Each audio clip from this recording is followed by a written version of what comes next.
విశ్వేశ్వరరెడ్డి కాంగ్రెస్ ప్రభుత్వంపై తీవ్ర విమర్శలు చేశారు.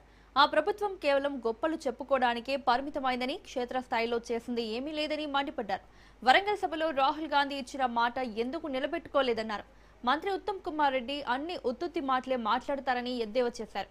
దేశంలో రైతుల సంక్షేమం కోసం పాటుపడుతున్న ఏకైక పక్షపాతి పార్టీ బీజేపీ మాత్రమేనని కొండా విశ్వేశ్వరరెడ్డి కొనియాడారు.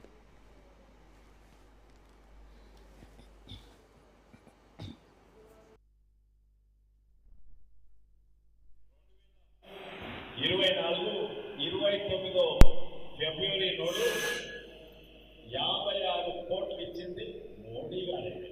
మీరు ఒక పైసలు లేదు. సొమ్ము అంటే అది కాంగ్రెస్. ఇంతకుముందు అనుకున్నాం అది కేసీఆర్ అనుకున్నాం. ఇప్పుడు కాంగ్రెస్ కూడా అదే సొమ్ము ఎవరు ఇక్కడ కోట్లు ఇచ్చింది.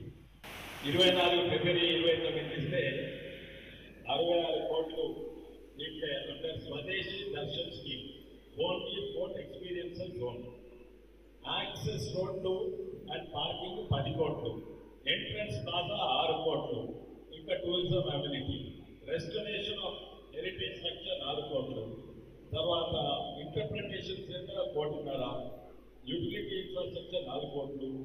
దీన్ని అంత ప్రచారం చేస్తుంది ఐటీలా, ఫేస్బుక్లా, ట్విట్టర్లా, ఇన్స్టాలో ప్రచారం చేసేందుకు ఇక్కడ నోటీసులు రావాలని 3.8 కోట్లు.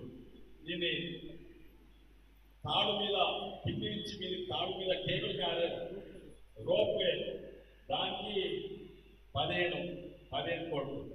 ఇదే కాక వీళ్ళు ట్యాక్స్ కట్టాలి కదా, ఆ ట్యాక్స్ జిఎస్టీకి 8 కోట్లు, ఎస్ఐఏ ఛార్జెస్ 1 కోటి, కంటింజెన్సీ 9 లక్షలు, డిఎంఓ ఛార్జెస్ 45 లక్షలు.